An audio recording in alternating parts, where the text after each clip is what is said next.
Hey guys, in this video, I'll guide you through how to add admin on Facebook page. Alright, so let's begin with the video. First of all, to add an admin to your Facebook page, start by opening the Facebook app on your iPhone or Android phone. Tap the menu button in the bottom right corner where you'll see your profile at the top. Click the check mark next to your profile to access all your profiles and pages on Facebook. Select the page you want to manage, which will switch to that page's profile. Once the page loads, tap the menu button under All Shortcuts, scroll down and select Professional Dashboard. In the Professional Dashboard, scroll to the bottom and select Tools, then choose Page Access. Click Add New next to People with Facebook Access. This informs you that anything done on the page will be visible to the new person.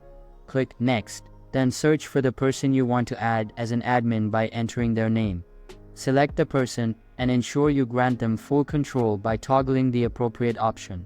Click Give Access and you'll be prompted to enter your Facebook password. After confirming your password, the person will be added as an admin to your Facebook page. So that's basically how to add admin on Facebook page.